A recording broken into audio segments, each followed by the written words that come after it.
just a piece of paper that says, no questions, and you just say, Check 1, 2, since we don't have any questions today, that'll be it from here. Take care, have a good day. Okay. At the end, as opposed to going, there was a break, a break in here for people to send in questions? Yeah, if we get several questions, we'll do that break. Okay. If not, so literally, I'm gonna hold up a sign that says, let's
The first thing is the people. Obviously, this business is about the connections you make and the people you trust.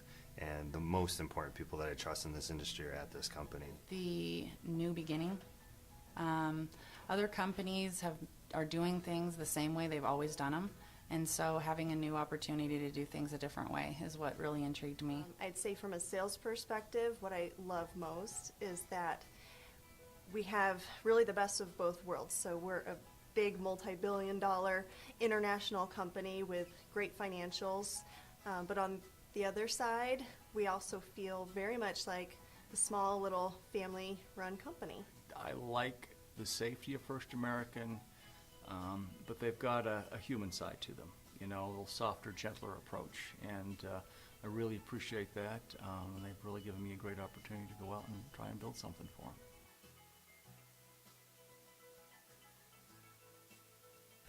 In Colorado, guess what? We're all local. There's 4 local underwriters, and together the other day we have almost 125 years of local underwriting experience in Colorado. And I tell that to people all the time, and that's really the big difference. We can make local decisions quickly to get that deal to the closing table. That's the big difference. We're a team, and we support each other and look out for each other, and it really promotes more business for us. First American is all about a work-life balance, and the leadership is incredible because they truly care about the customers or the associates that work here. This is our customer service department, and the marketing support services that are just completely robust. Marketing is a challenge for a lot of real estate brokers. It's something they have to do, but it takes a lot of time. It can be expensive, and we have a fulfillment solution that is far and away better than anything else that our competitors have to offer. The leadership is very down to earth, and they move very quickly. So anytime I've needed something or had to support a customer or had to make a decision that maybe cost the company money or whatever, they're very quick to make a decision on that stuff. You're working with people who have been in this market, in the Colorado market, for 30 plus years. At one point, First American was underwriting almost 70% of all transactions in Colorado, and some of those very people were working on those files. I really believe our people are passionate about our company and do it better.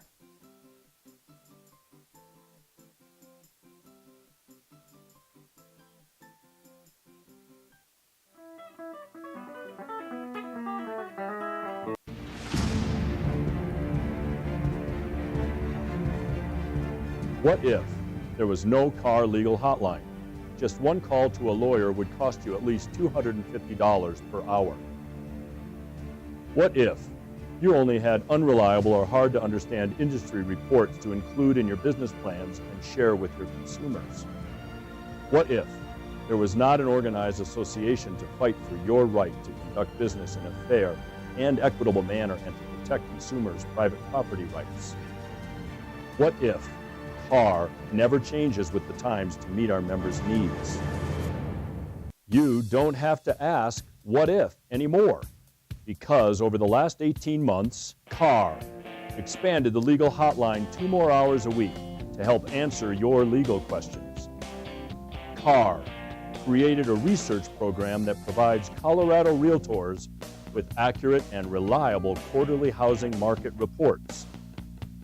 CAR successfully advocates on Capitol Hill each year on behalf of all Colorado realtors and private property owners, so you can focus on your business.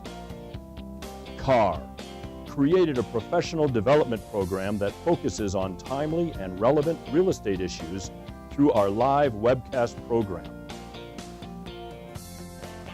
CAR established relationships with many real estate related companies to give you member discounts on things you actually use and need to be successful. CAR produced phenomenal networking and professional development opportunities in 2013 through its meetings and events. CAR's quest to make your state association better, stronger, more relevant, and able to withstand future challenges of the real estate industry is a never-ending journey. We have successfully put many solid processes, programs, and services in place. Now it's time to take the next steps of our journey by adding more value to your membership.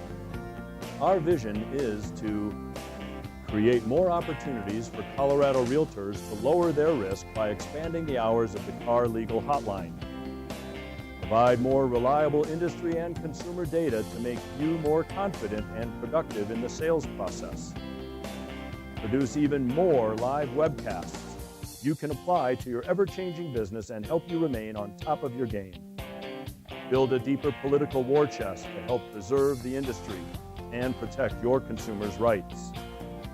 Increase our outreach to our local realtor associations, MLSs, and members. Take advantage of your CAR benefits and features. Visit coloradorealtors.com for details.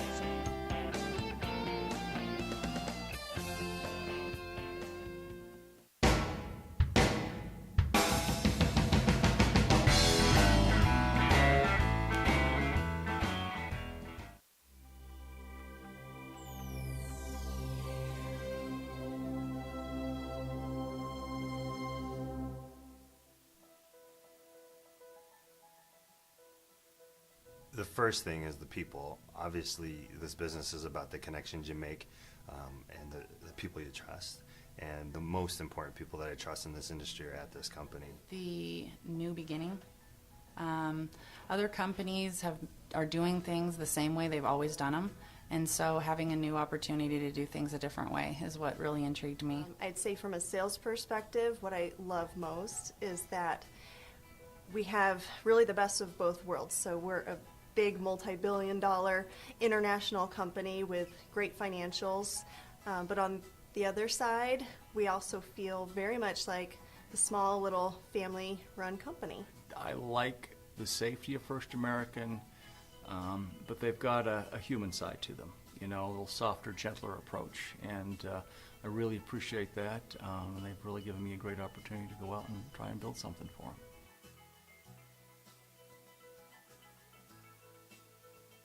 In Colorado, guess what? We're all local. There's 4 local underwriters, and together the other day we have almost 125 years of local underwriting experience in Colorado. And I tell that to people all the time, and that's really the big difference. We can make local decisions quickly to get that deal to the closing table. That's the big difference. We're a team, and we support each other and look out for each other, and it really promotes more business for us. First American is all about a work-life balance, and the leadership is incredible because they truly care about the customers or the associates that work here. This is our customer service department, and the marketing support services that are just completely robust. Marketing is a challenge for a lot of real estate brokers. It's something they have to do, but it takes a lot of time. It can be expensive, and we have a fulfillment solution that is far and away better than anything else that our competitors have to offer. The leadership is very down to earth, and they move very quickly. So anytime I've needed something or had to support a customer or had to make a decision that maybe cost the company money or whatever, they're very quick to make a decision on that stuff. You're working with people who have been in this market, in the Colorado market, for 30 plus years. At one point, First American was underwriting almost 70% of all transactions in Colorado, and some of those very people were working on those files. I really believe our people are passionate about our company and do it better.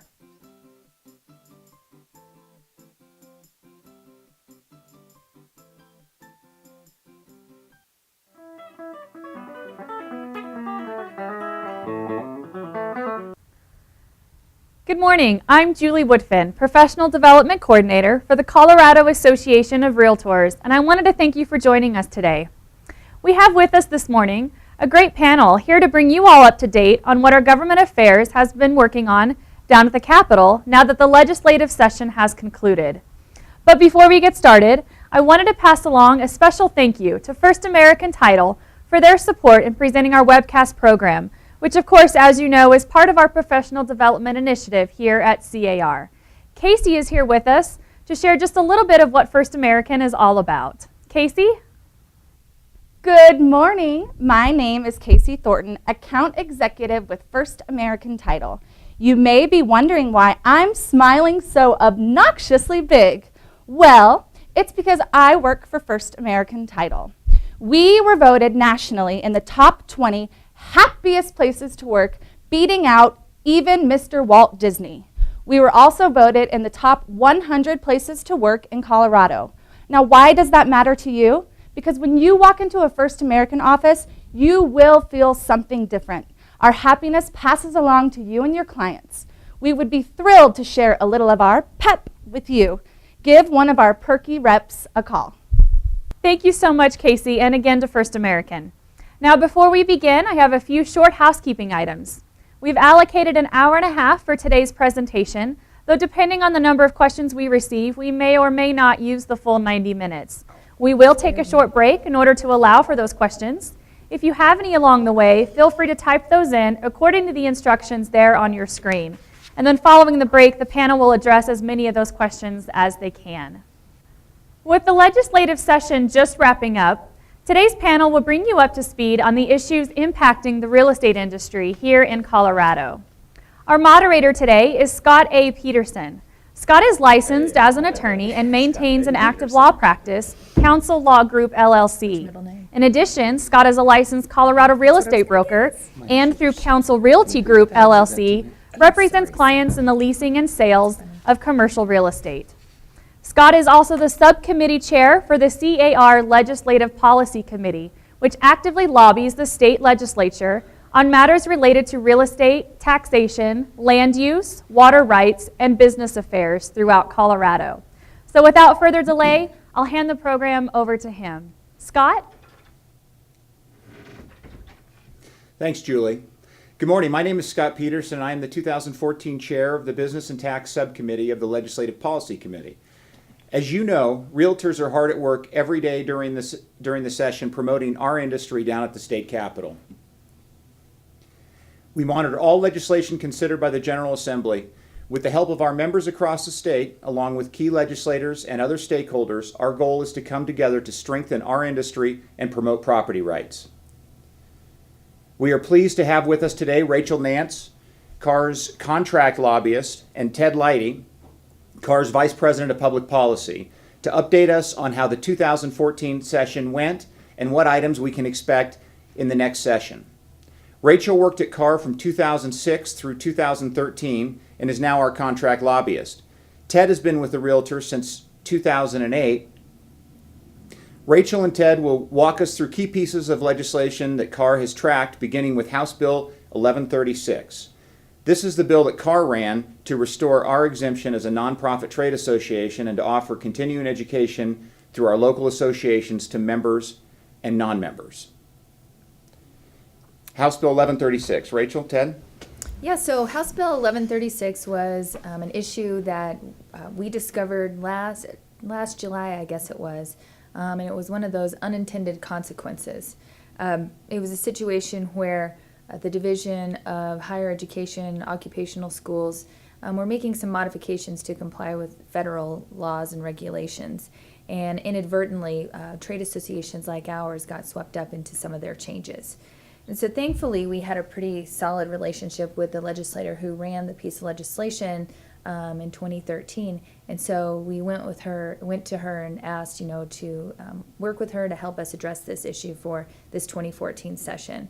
So essentially, what we were able to achieve with House Bill 1136 was clarifying that trade associations, nonprofits, don't have to be regulated as private occupational schools if they are providing education for their members, and it's a continuing education credit that is required to maintain their license. I think it was a great situation for us in working with a legislator who we have a great track record with, but also we were able to maintain our ability as an association and for other organizations too. Yeah, I think we were able to make the points that accessibility to professional education, continuing education, professional development, specifically in the rural areas, is very important. And oftentimes in the real estate world, local boards are the only opportunity for a licensee, whether they're a realtor or not, to go in and get one-on-one or personal we got a moth here. Personal in-person education, and they really work to get top-notch instructors, and it really just kind of helps us all become more professional. So we know that the Real Estate Commission has spent a lot of time in the last couple of years contemplating what to do with competency and how can you place requirements on competency, and we felt like this was counterproductive to that if we were taking away the number of outlets where people in the outstate could go and get their continuing education credits. Sure. So great legislative success this season for House Bill 1136. Yep. Okay, so another issue that has come up in our state more prevalently in recent years is wildfires. Many people have lost their homes and land has been burned across the state. What pieces of legislation did we see at the Capitol this year that is going to help those victims of wildfires and floods or other property owners mitigate that risk? So we talked a lot earlier this year and last year, and over the interim, but last year on this webcast, earlier this year on a similar webcast about the governor's wildfire task force. So the governor convened a task force last January, ran through last August, I believe. September, I think, is when they finally issued their report. And it was talked about some good things. It's supposed to talk about the health of forests and watersheds and that type of thing. But unfortunately, it kind of also moved in to the real estate realm and really brought forth some ideas. Unfortunately, they didn't really prioritize what they thought was good. They didn't do any cost-benefit analyses on what might be a good policy and what the cost would be to property owners or to the transaction.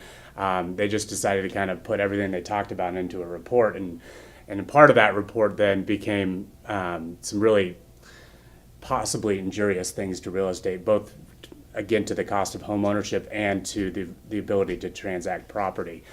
Stuff like time of sale mandates where you'd have to mitigate your property from wildfire risk before you could convey it, property tax assessments for those that live in the Wheeler or the wildland urban interface areas. We were able to combat that early, talk to our key legislators, talk to the governor's office, and thankfully none of those types of bills were introduced this year.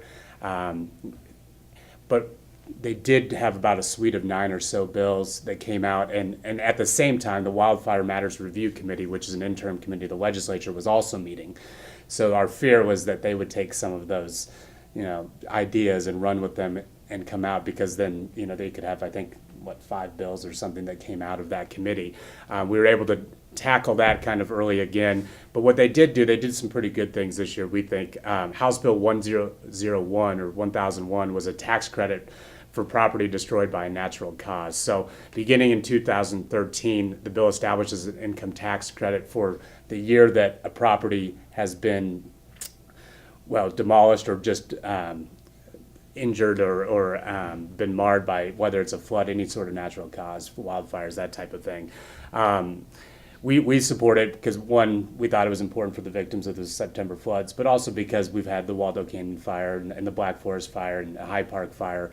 And unfortunately, we'll probably see more fires to come. So it only made sense that if your property was destroyed by a natural cause, be it flood or wildfire, that you probably don't need to pay taxes that year on the property. So we were fully supportive of that, and we're happy to see the governor sign the bill on May 14th.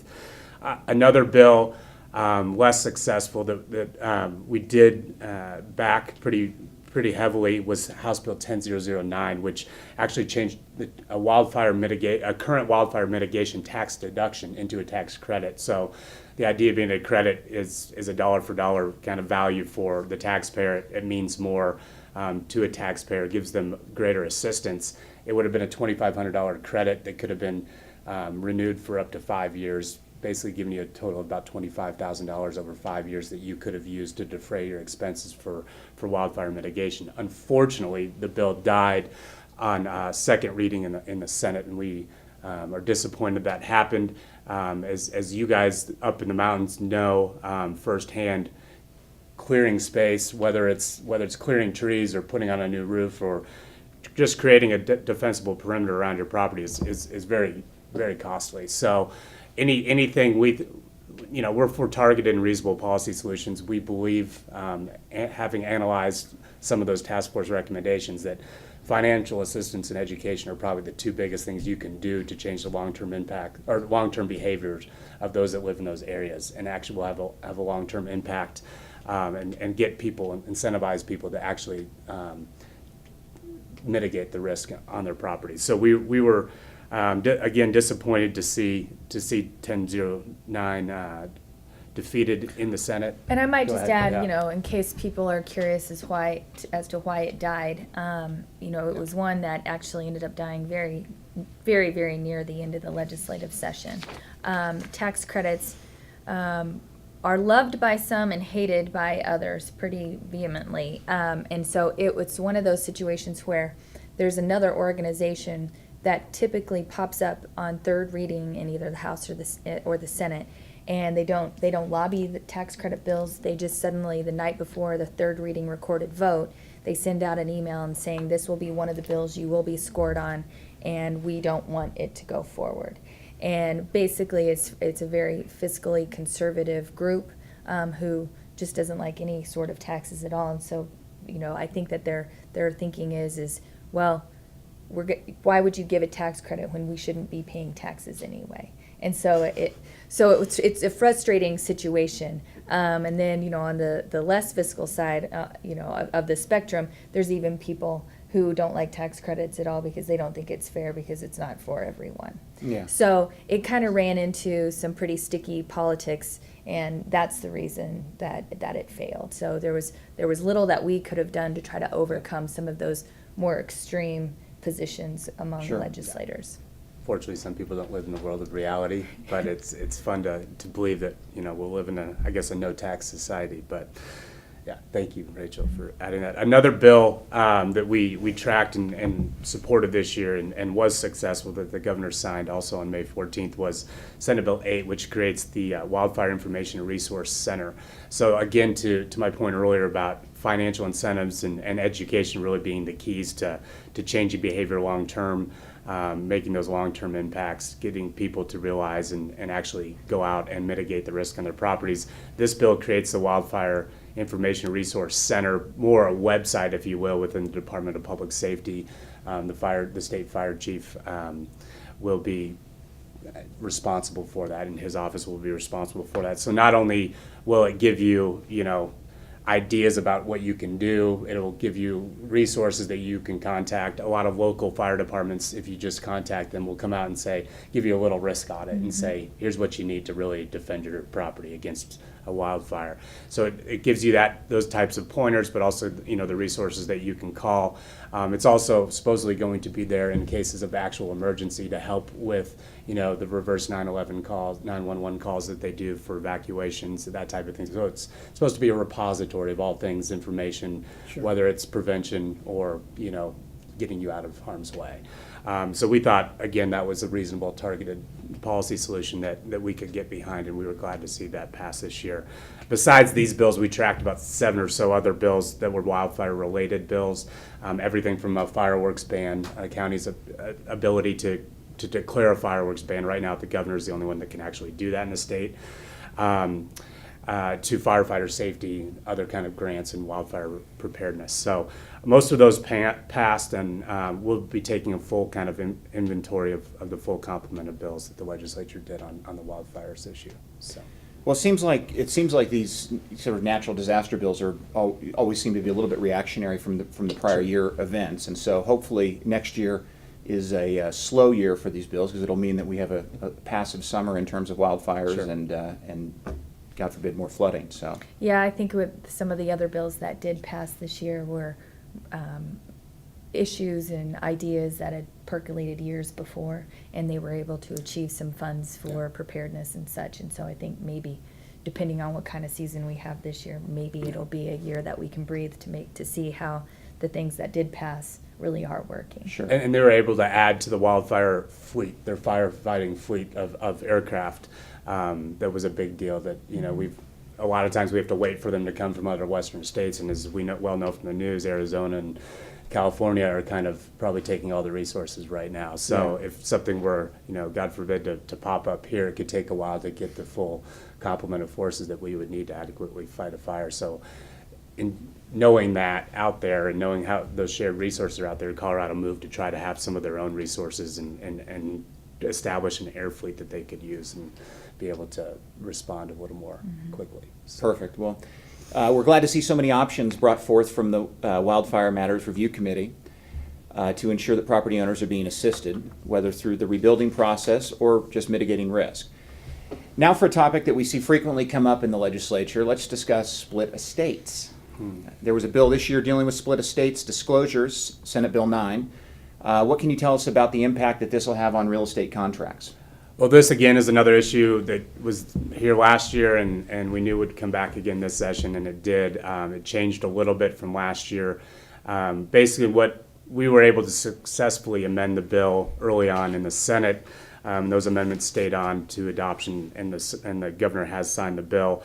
But basically, we amended the bill to clarify that it's a buyer's duty to do their own due diligence. So it creates, what it does is it creates, and we believe it'll be in the contract, a disclosure that I guess ostensibly the seller is going to provide, but if it's going to be in the contract, it's more a notice than a disclosure, that there's certain, that you're not going to own your mineral estate. So we already have the title advisory section that talks about split estates. You own the surface rights, you most likely don't own your mineral rights. So it kind of probably going to add to that title advisory section in 8.7 and say not only are there split estates and you probably don't own your mineral rights, but there could possibly be some oil and gas activity around, and here's where you could go to the Colorado Oil and Gas Conservation Committee or to your clerk and recorder's office and find out, one, who owns those minerals, and two, has there been any permitting done? Are people gearing up to actually develop those resources? We were worried, and how the bill was initially drafted was that it was going to be put on the seller or the seller's realtor, if you will, to determine what that information is, and was there going to be some oil and gas development. And we said, well, that's really not their purview. And it's really not incumbent upon the seller, it's incumbent upon the buyer.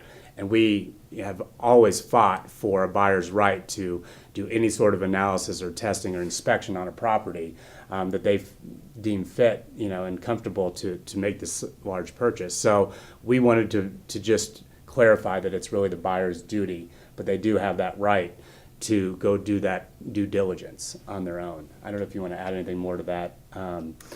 But yeah, I mean, this was an issue, that we dealt with last year. It died because of some late involvement from some other groups who were concerned that the sort of immunity section in there was too great for real estate brokers, and that it would have covered more things than just items related to split estates. So this dialogue continued through last summer, and we ended up with this bill.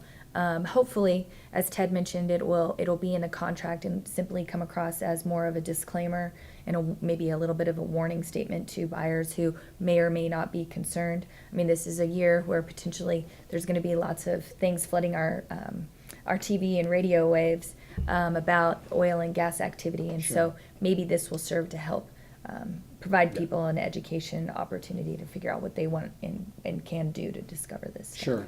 Yeah, I remember this was a bill that was on the Business and Tax Subcommittee this year, and our concern initially when it came out was that it was creating this new duty or some other issue that or some other obligation of either the realtor or the seller to go out and discover so that they could disclose something. And I think from a protection of all the parties involved kind of standpoint, it does everything in terms of giving the buyer additional notice that there are these issues out there potentially that they need to consider or contemplate as they do their due diligence on a purchase. But it doesn't put what I think we had considered an overburden, onerous burden on a seller or the agent to go out and research this information so that they could disclose it. Yeah. And kind of in that vein of protecting everybody in a transaction, but specifically the seller and their agent, we were also successful in amending two little words out that don't seem like they mean a lot, but we thought they did. And in the original bill, it referenced, disclosing whether oil and gas activity is on your property or near your property. And we said, well, that's a little subjective. Let's trade those words out for or adjacent, something a little more concrete there, because whereas the seller and their broker, their realtor may not believe oil and gas activity that's happening is near their property, a buyer that's now bought it and has buyer's remorse and their attorney may litigate, well, we think that is actually near.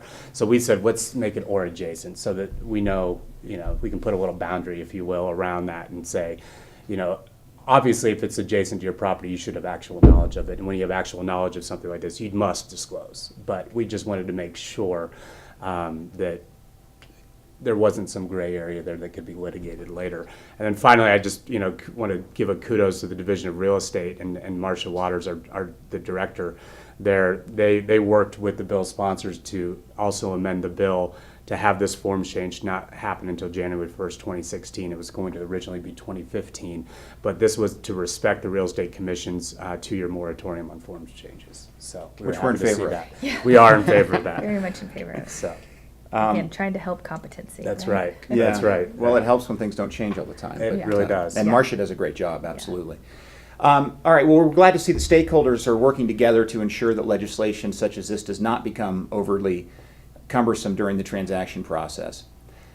While the foreclosure rate has significantly decreased in our state, legislatures are still bringing bills forward regarding this process. Rachel, can you give us some feedback on what these bills were designed to do and how they affect the foreclosure process? Sure. This year we dealt with 3 primary foreclosure bills. The first one, House Bill 1295, was dealing with, again, issues we dealt with a little bit last year that were not successful. And we were, part of that dialogue last year and continued that dialogue through last summer. House Bill 1295 deals primarily with single point of contact and dual tracking. And we know that through the CFPB rules that were finalized and considered active and the law of the land, that occurred in January, that those two issues really are dealt with in CFPB.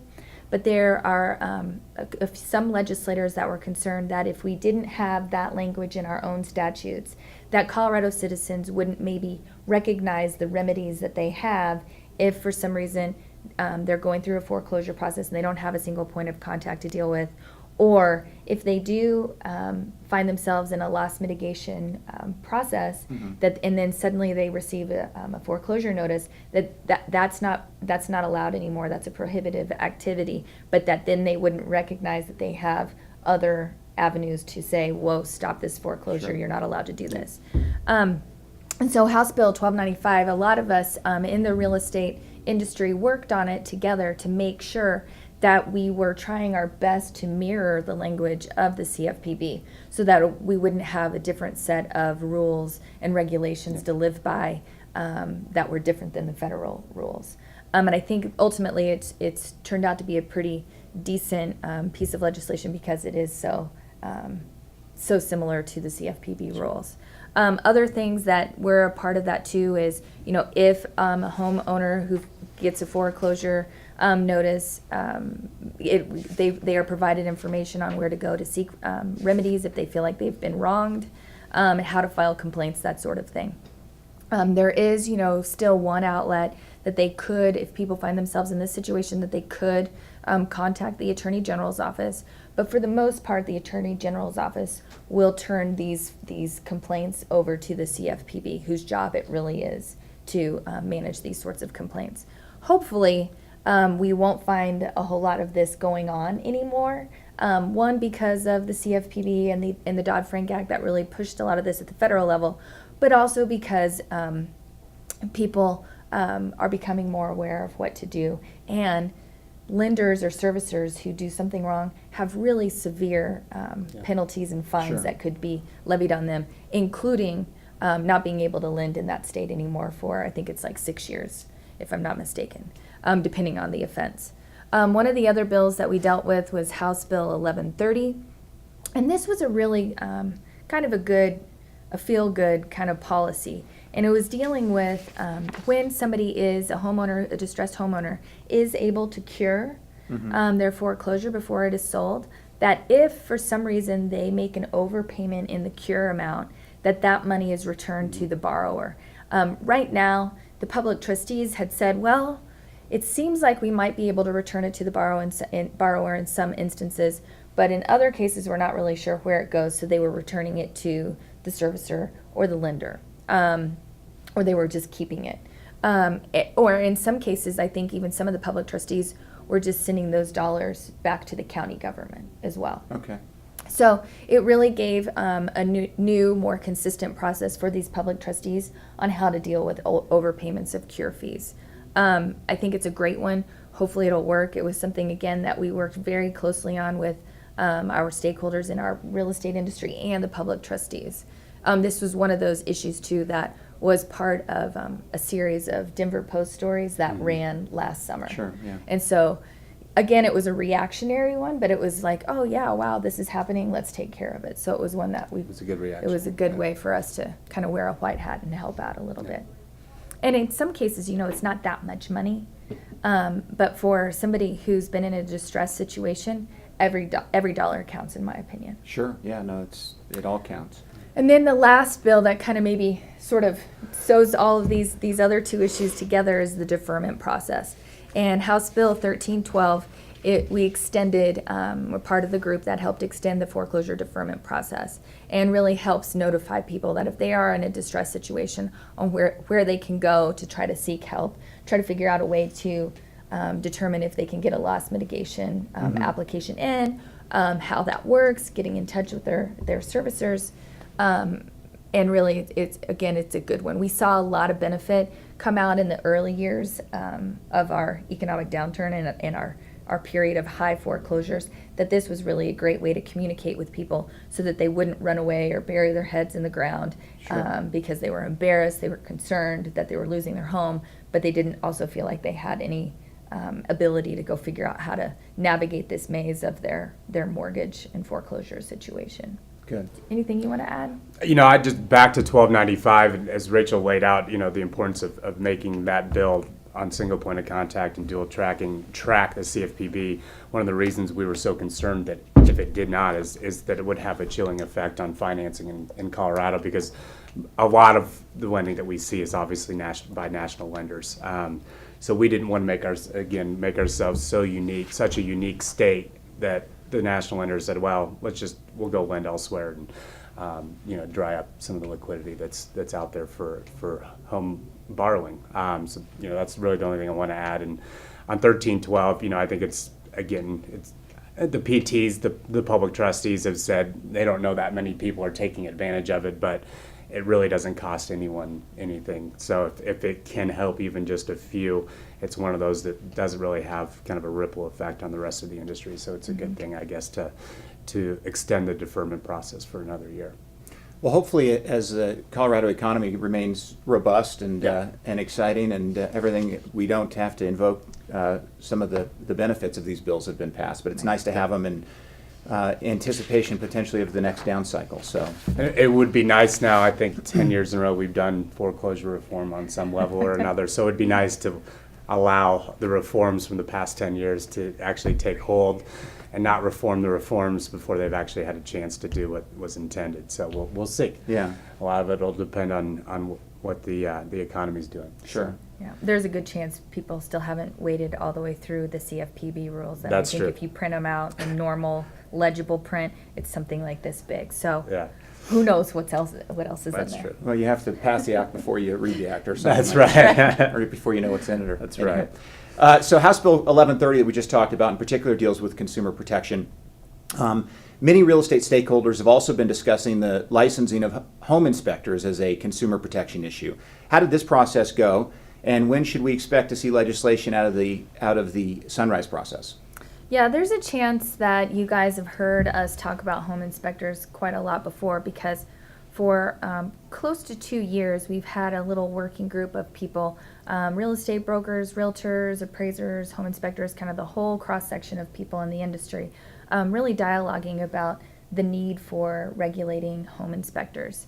It seems that, I guess maybe the impetus for some of this was home inspectors who were maybe checking lots of boxes without a lot of substance, scaring potential buyers, or possibly forcing the seller to pay for additional inspections and assessments on properties where there really was never any problem.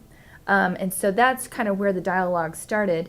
And ultimately what we ended up with this last fall, in working with the state senator Nancy Todd from Aurora, who's particularly interested in this as well, she said, you know what, I think we need to talk to the Department of Regulatory Agencies and see what they think about this. Knowing full well that in our state we have a pretty rigid regulation process, and we call it the Sunrise Sunset process. And in order to regulate a new industry, you have to go through the Sunrise process, and then that report will essentially tell the legislature, tell the department whether or not there's been enough public harm, consumer harm, and if it's needed to kind of help overcome some of that.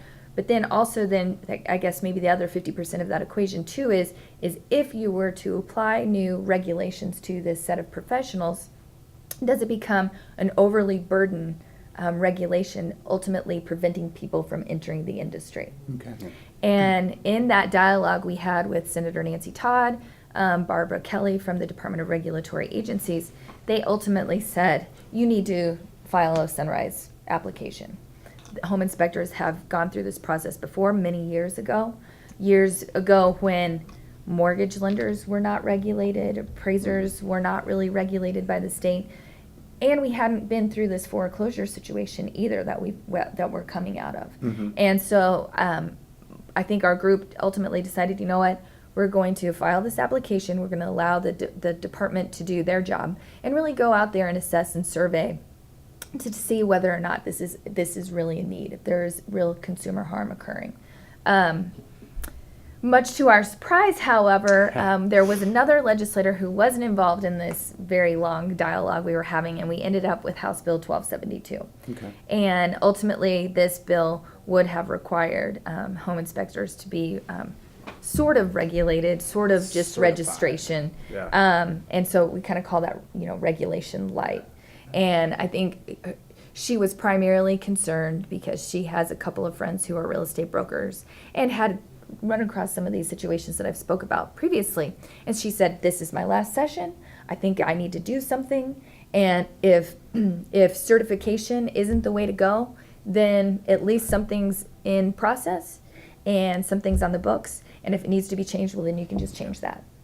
Yeah. But we were still very concerned, and there were a number of other people who were concerned too that we were circumventing, or that this bill was circumventing the sunrise process as well. And so ultimately, it didn't survive the legislative process. But I think it shows that there is a lot of dialogue occurring about the need for potentially regulating home inspectors. And the sunrise applications going through right now, and sunrise applications and sunrise reports always, or sunset reports always come out in October. So we'll see what the findings are in October. Is that an annual, so it takes 1 year to go through the sunrise process? Basically, yeah, you have to have your paperwork in before the calendar year, basically your sunrise application. So you fill out an application and say, you know, this many people are in the industry, this many states have a regulatory regime. It's a pretty lengthy process, and then it gives, yes, they assign an analyst to that, and they take, you know, it's a very deliberative approach, and they take that 10 months, next 10 months to interview stakeholders, industry, you know, people of the industry, that type of thing, homeowners, that type, and come out with a report in October. So it's a very deliberative process, and I think a great process that we have. Yeah. So we don't just go half-cocked into regulating industries because we read a news article in Denver Post. Well, and it provides our industry, even ourselves as a Exactly. regulated entity, Yeah. some protections Yep. too from others who say, well, you know, maybe you need to have a master's degree to be able to have a real estate broker license. And they couldn't make that sort of change to the law without going through the sunrise sunset process. To fully understand the implications of Yeah. Sure. doing that. Yeah. Yeah. That's it's good to know that process is in place. And so if then the application's been filed, then the report will be released sometime in the fall. Theoretically, there could very likely be something in the next legislative session that's. Yes. That's what we would foresee. And, you know, I wouldn't say we have a position on it yet because we haven't seen what the report says, but I can tell you we'll be evaluating it closely and determining. But my guess is Senator Todd will take that and run with it. You know, who knows what Dora is going to say, but my guess is a lot has changed in the 13 years since the previous sunrise review. So, sunrise application. So maybe on the docket for next year. That's Likely something on we the will docket. likely That's right. see in 2015. Well, thanks for staying involved in that process. LPC took an opposed position to House Bill 1165 this year, dealing with mandatory retainage in private contracts. Can you help us understand the ramifications of if this bill had passed regarding such a low retainage, and maybe explain a little bit what retainage is so Sure. that people understand that? So basically, the bill would have mandated that the owner or the general contractor, usually the owner, the developer of the property, that they would have to pay up to 95% to a subcontractor or one of their contractors. So what we call retainage is the money that we retain. So a developer usually doesn't pay out 100% to the contractors for the work that they've done because there's a lot of due diligence. Punch list items. Punch list, thank you. A punch list that they go through to make sure the work's been done up to snuff, that there's really quality work being going on. And if you pay someone, you know, all up front 100%, they probably have less of a incentive to actually make sure that they're taking great care to do the work right. So in Colorado, the industry standard's been about 10%. So we usually pay about 90%. And why that is really is the banks, the lending source is really the kicker here. So the bill would have required that you could only retain up to 5% of it. So it would change that, you know, from 10 to 5%. But again, the banks came out and said, well, that's nice if you want to change the retainage to 5%, but we're going to still require 10% retainage from our borrowers, so from the developer, from the owner of that property. And why? It's because we have a bunch of different regulators. They all tell us what our risk threshold should be. And depending on the risk associated with a project, it could be 10%, it could be more. We just don't know. So who's going to make up the difference? Well, the only one left to make up the difference is going to be the developer. And oftentimes they're not going to have the wherewithal to pay that. Or two, it's just going to tie up even more liquidity and less projects are going to be done because of this. So one, you know, we took a principled stand on one aspect of this, and that's the sanctity of a private contract. Those contracts should be made voluntarily between the subs, the owner, and the contractors. The state really shouldn't have a role to play here. And then two, because of kind of the reality and the mechanics of the deals and what the bankers came out and told us. And we just thought it would become untenable if we decided to upset this balance. So thanks to you guys, and we really took a grassroots approach to this. It happened on the day after Realtor Day. This went before a committee, and it was all part of the talking points. So we had a couple hundred realtors down there carrying talking points, talking to their legislators, whether at lunch or in their offices, and talking about what a bad idea this is. And we were able to, with our coalition, to kill it the next day in committee. So we're happy to see it. I'm sure it'll be something that comes back. It usually comes back and it's called prompt pay or it's called retainage. But we're going to see something like this, I would assume, in future sessions. Seems like it's been in the past, and so we've had it in the back past. This is the second time retainage has come up since I've been here for 6 years, and I know we've had prompt pay at least once. So, well, that was another bill that was in the Business and Tax Subcommittee of LPC, and in going over that, one of the things that I think our subcommittee found really sort of most distasteful was the idea that the government would be getting involved in setting parameters of private contracts between a private developer and a private contractor, as opposed to government type contracts. And so I think the implications of that go even beyond the retainage issue. They do. And potentially could reach into other areas of contracts. So hopefully we can. And it's one of those proverbial one-size-fits-all solutions. Yeah. When you're talking about many different types of deals. Many different factors are involved. Everyone's unique. It has their own unique challenges. And to say that you can only retain 5% regardless of what the risk is of the project, regardless of the scale of the project, just doesn't make sense. Yeah, and to stick a developer in between a bank and their contractors, with a 5% margin like that, that's critical at important points in the development of a project. So, and two other points of I guess discussion. One was of contention, but one of the things that was brought up by the developers and the general contractors themselves said, well, you could do this, and we're just going to find another way, whether it's increasing the bond payments. There's going to be some way that subcontractors, the needle's going to move. It's not necessarily going to solve the problem that the subcontractors had, which were saying they weren't getting paid, the full amount on time.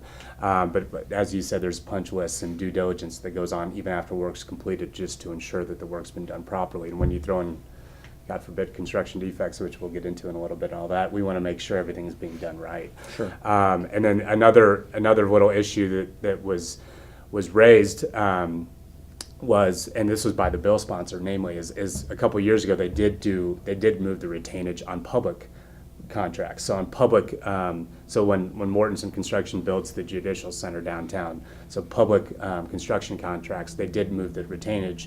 So the bill sponsor thought, well, what's good for the goose is good for the gander. But what was made clear to him is, well, sir, me as a private contractor, I can't lien the government. Yeah. I can go lien a developer who doesn't pay me, and I can cloud their title. So I have the ability to lien on a private contract. I don't on the public. So it's more important for me to get, or more important for less retainage to happen on a public contract. So we thought that was a key issue, and there really wasn't an apples to apples comparison. That's a very good point, yeah. Perfect. Well, thanks as always for your hard work on that, guys, and it's nice to be successful in making sure that didn't get put into our state law books here. So Colorado has a low supply of affordable housing, and what effect do you see House Bill 1017 having on increasing the supply? Well, here's hoping that it becomes an important piece in helping to develop more affordable housing units. House Bill 1017 sort of reestablished our former state housing credit program, and back in 2001 and 2002, when it was in kind of full effect, it was successful in developing an additional maybe 800 more affordable housing units in our state. And we know it's very important to have a very good cross-section of different price-pointed homes. So we hope that this will help bring more developers back to the affordable housing market instead of just the rental market, which even right now for many people is far too expensive than what their own household incomes will allow. This credit program is patterned after the federal low-income housing tax credit that's been around for quite some time, 1986, I think. And again, we just hope that it's just another tool in our toolbox in the state of Colorado to really help increase affordable housing units in the state. We know that households need to earn $18.14 per hour to afford the median rent amount in our state. So whatever we can do to bring more affordable units online is really important for all of us. Because I mean, I know you guys know that even for sale units, under $200,000 go quicker than anything right now, and that's kind of the entry point for a lot of people. But if we can get folks, interested in getting, a permanent home for themselves and purchasing a home, a lot of times the affordable rental market is really the gateway for bringing people in, and it's good for all of our, just even our broader tax, revenues as well for all of our communities. Sure. It's something that impacts the whole state too. I mean, it's not just the metropolitan areas. I mean, you've got seasonal workers in, ski resorts, in ski resorts, and a lot of it all helps to drive the economy. So, Ted, did you have anything else to add on that? No, I think one of the other things we were comfortable about with this program is it was turned over to CHAFA. So CHAFA will be the, I guess, conservator, if you will. They will manage the low-income housing tax credit, the state housing tax credit. So they have a very good track record, whether working with private activity bonds or other sources, to really further the cause of home ownership and affordable home ownership, and also home buyer education, that type of thing. So we were pleased to see that. We don't think it's going to be a slush fund or something like that that's going to be improperly maintained. I think that CHAFA will do a good job there. Sure. So again, it's a kind of a targeted and reasonable solution on the affordable housing side of life that we think is good. It's not something that should injure buyers or sellers or raise the cost of transactions. So. Well, one of the many hindrances to affordable housing is construction defects. So we saw Senate Bill 220 introduced late in the session, only to die in the Senate Judiciary Committee. Can you give us some insight into what happened and whether next session we will see the legislation again on construction defects, or maybe are they still considering a special session potentially? Well, we can get into that later. We're hoping not, Please but no. there are talks. Summer vacation. There are talks going on about a special session, primarily around oil and gas. But you call a special session, and anything can happen. The governor can set parameters, but I won't get into that quite yet. So construction defects. I'll answer the second part. Yes, I think it'll come back. This over the last year. And really because of the build-out of transit-oriented development projects around fast tracks and all that, it's not just home builders and realtors and developers saying, something needs to change.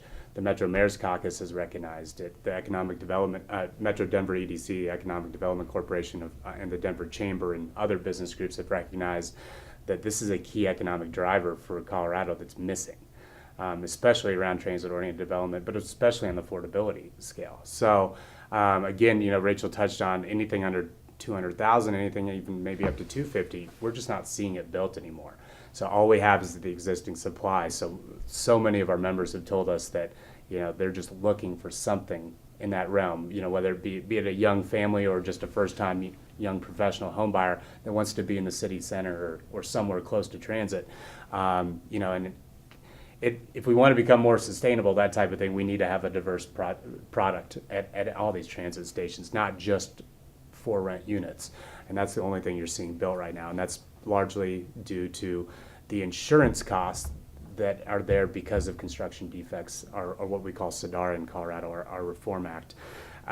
So what Senate Bill 220 was going to do, and what the coalition really wanted to find out is one, why are these happening? And what we found out was on the Unit Owners Association side of life, it really only took a couple of them, usually maybe a board or something, to enter into litigation on behalf of every unit owner. And so not every unit owner probably had a defect in their property or an alleged defect, but maybe one or two did. But an attorney came up to them and said, you have a fiduciary responsibility.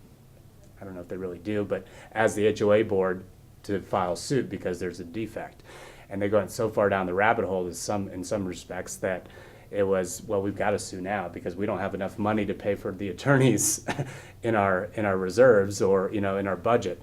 Well, and part of the yeah. rabbit hole costs too are the costs that that would be incurred to test the units Yeah. for the Mhm, defects, and hiring a whole bunch of experts and testers to come in and do this kind of bigger assessment on the entire development, and those can be very, very expensive. Sure. Yeah. So there's a lot of they're incurring a lot of costs already. Then to the point where it only made sense after they've incurred these costs, and they were on the hook for those. That let's go for the full 9 yards here. And it really, again, it only took a couple of them to enter into suit.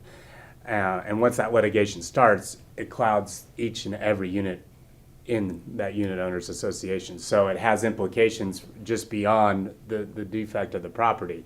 It it harms your ability as a unit owner to refinance your property. It harms your ability to gain FHA financing. You can't get FHA certification as a condo unit association if there's ongoing litigation, which then, of course, limits the supply of those that can actually buy your homes, because what we see on especially the more affordable end is those people are using FHA products, the Federal Housing Administration products, and those just are absent if there's ongoing litigation. So we know that this has been causing a problem for our realtors. I mean, we've heard a lot of that dialogue during our LPC committee discussions too, and even the kind of the emails and the phone calls that we continue to get of real live situations where people couldn't sell their recently deceased mom's unit because the title was clouded by this ongoing litigation. And so then it was only cash buyers. But at that point, then you're having to drop the price so much that then now their largest asset maybe isn't their largest asset anymore. And it's not there to help take care of end-of-life situations. And the kicker there is oftentimes that unit had no defect. Right. And that so, too. So is litigation really the most responsible route, I guess, is the question we were asking, if depending on the defect, that type of thing. But even if it is, one, there should be a responsibility of the board to inform each and every unit owner that here's what we're thinking about doing. We're going to enter into litigation. And the bill would have required a notice to each and every unit owner and said, here's could be the cost of the litigation if we go further. Here's some impacts you could endure on your property, whether the marketability or the ability to refinance, that type of thing. And then it said, now that we've noticed you, we want written consent by a simple majority of 51%, not a vote, anything like that, just written consent that you're okay with us moving forward. And then the third component of the bill talked about ADR, or alternative dispute resolution, and it just said that if ADR was in the declarations of the Unit Owners Association when the alleged defect happened, then ADR should be the first route used to resolve the dispute. And what we saw there again is oftentimes the board, before going into litigation, would amend the decks, amend out ADR, and so that they could free them up to go into litigation. So, we want to be, again, as we shared with the legislature, we've been on both sides of this issue as an organization. In 2003 and I think even 2007, we split with our industry partners and said, no, we believe, the pendulum swung in favor of builders and developers so much that we need to make sure that homeowners that are victimized by legitimate defects are made whole. Since that time, we've had even more, legislation, and I think that needle has moved and it's in need of recalibration once again. But it's become, with treble damages and that type of thing, kind of a cash cow for some to be able to go in and really put kind of a class action lawsuit in with a big bunch of units. And now you're not seeing any developers that will go out and develop where the margins are tight. So we're seeing product that starts at $400,000 in Cherry Creek North, but we're not seeing product in Jefferson Park and in those areas that may need it in around Denver, and again, as you alluded to, up in the mountains, where you need low-cost housing for seasonal workers, and the resorts need that as well. So we thought that was a really meaningful and really good compromise to just have those three components in a bill. It's really a consumer kind of issue for those, because you need to know what's going to happen if you're going to go into litigation. Oftentimes, and we heard this from our members, they didn't know that there was litigation going on until it was time to refinance a property, or they went to go sell it, and their buyers came and said, I can't afford to buy it, I have to have financing. And as Rachel alluded to, we had one of our key members on LPC had a buyer or had a seller and was going to sell it.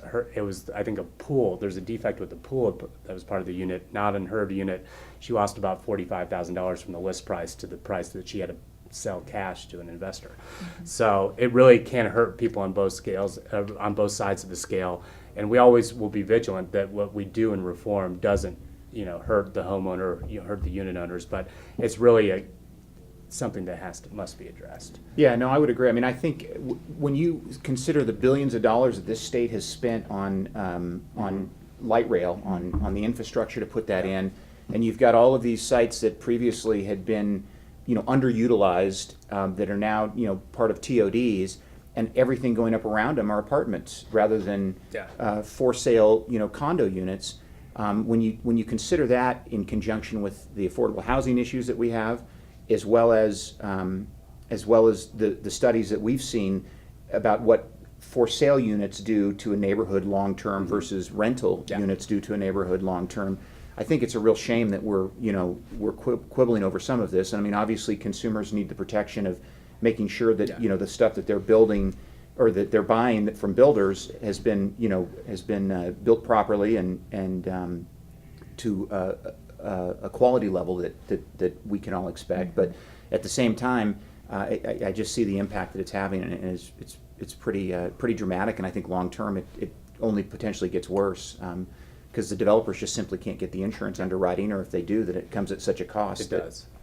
If there's a silver lining in all of this, because this has been 10 months of work or more, it's that for once on these type of real estate construction matters, many other people joined our effort. So it wasn't just the realtors and just the home builders and just developers, but that we got, the metro mayors involved and the economic development guys and even some other folks in that kind of, I guess, the third layer out, or third ring and out. Housing Colorado too, the affordable housing housing advocates. partners finally realized, no, that we need some common sense here. And this bill really was probably not the preferred route to go, but it was one way to try to address the issues without flip-flopping all of kind of the litigation side of life and the act itself, but trying to bring more transparency, more involvement from the owners into one of these situations that were occurring. Sure. Is there a right to cure for developers now? No. So they can't, there's no right to cure. I mean, that might be another potential. That was on the menu last year. Yeah, it's one of those situations where some insurance companies, as we've discovered in this process, some insurance companies won't allow a builder or developer to go in and fix. Okay. Because then, for whatever reason, and then others who say, yeah, sure, you can go in and do that first. We don't care. But there was enough disparity among the insurers out there that wasn't the right way to go this year. Again, probably one of those issues or those components that'll have more dialogue as we go forward. But we'll just have to kind of see. Well, hopefully in the next session this gets some traction and we get some clarity on this issue, because it's I think one of the most important ones that we have. Yeah.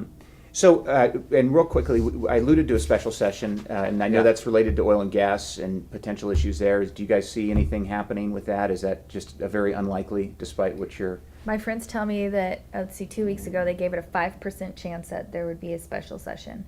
From what I have heard, I liken this to sort of the Vatican trying to choose a new pope. You look for the white puff of smoke to come out, and there still hasn't been one out of the Capitol yet. So I don't know that there will be a special session, because I think the larger companies would be able to manage some of these local measures that would have been contemplated, where maybe smaller operators wouldn't be able to manage that.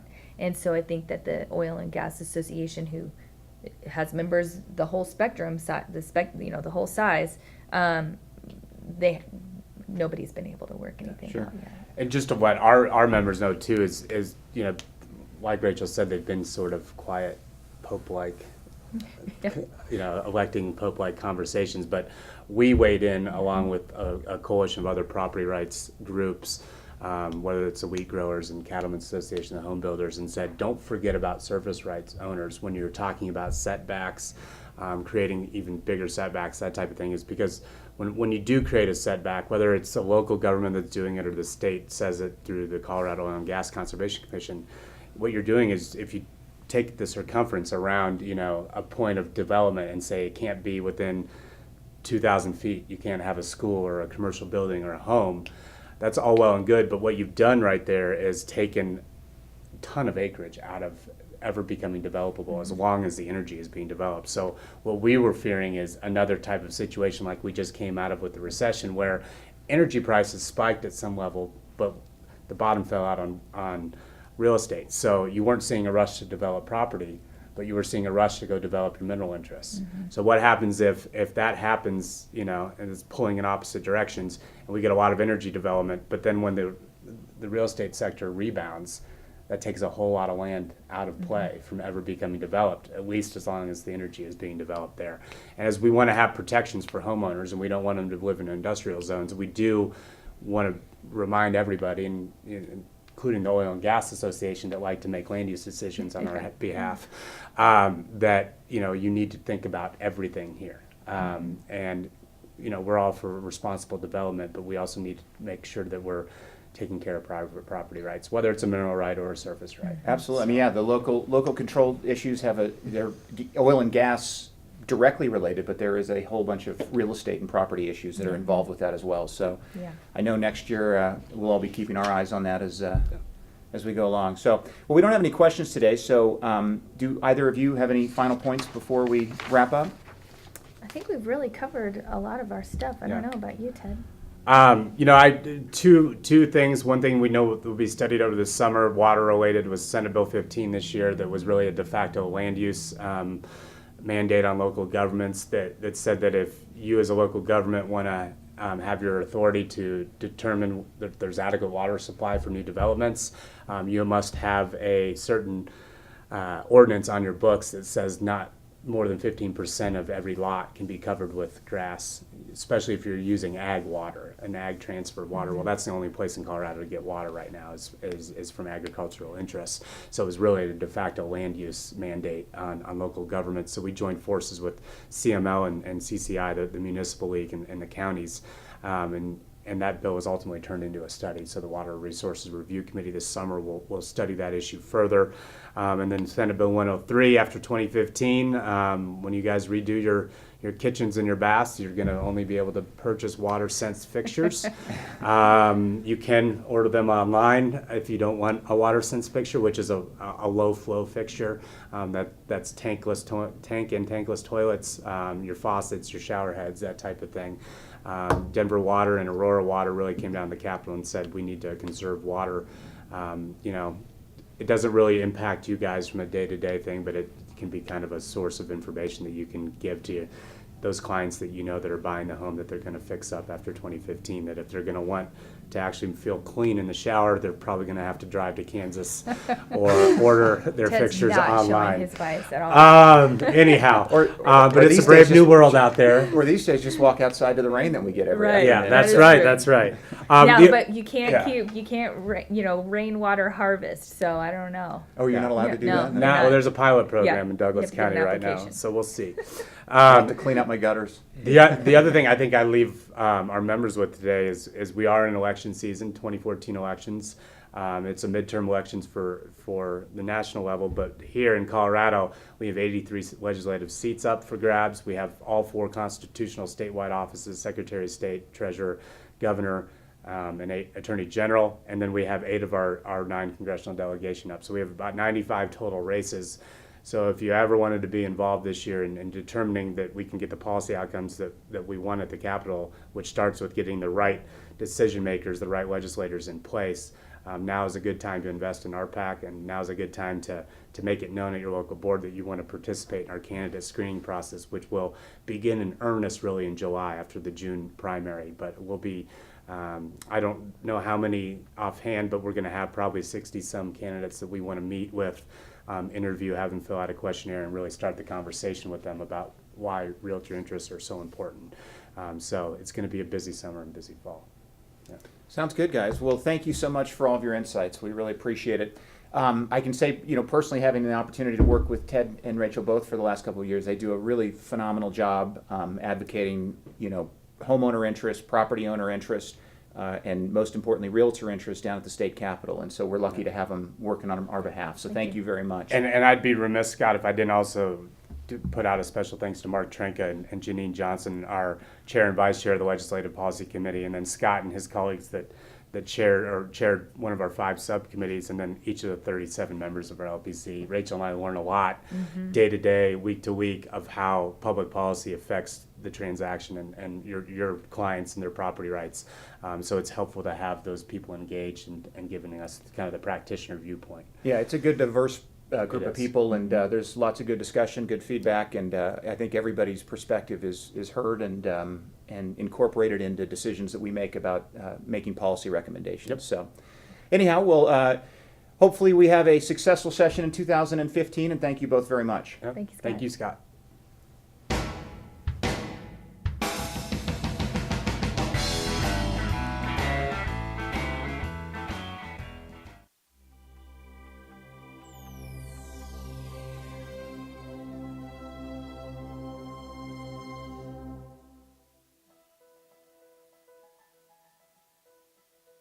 The first thing is the people. Obviously, this business is about the connections you make and the people you trust.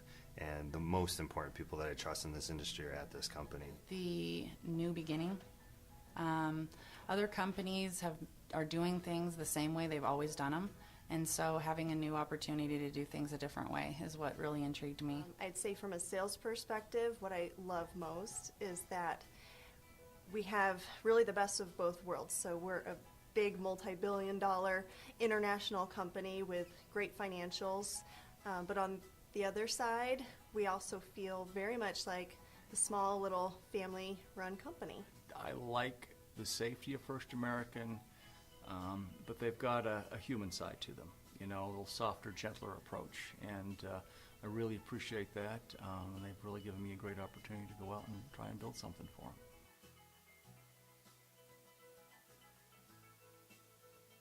In Colorado, guess what? We're all local. There's 4 local underwriters, and together the other day we have almost 125 years of local underwriting experience in Colorado. And I tell that to people all the time, and that's really the big difference. We can make local decisions quickly to get that deal to the closing table. That's the big difference. We're a team, and we support each other and look out for each other, and it really promotes more business for us. First American is all about a work-life balance, and the leadership is incredible because they truly care about the customers or the associates that work here. This is our customer service department, and the marketing support services that are just completely robust. Marketing is a challenge for a lot of real estate brokers. It's something they have to do, but it takes a lot of time. It can be expensive, and we have a fulfillment solution that is far and away better than anything else that our competitors have to offer. The leadership is very down to earth, and they move very quickly. So anytime I've needed something or had to support a customer or had to make a decision that maybe cost the company money or whatever, they're very quick to make a decision on that stuff. You're working with people who have been in this market, in the Colorado market, for 30 plus years. At one point, First American was underwriting almost 70% of all transactions in Colorado, and some of those very people were working on those files. I really believe our people are passionate about our company and do it better.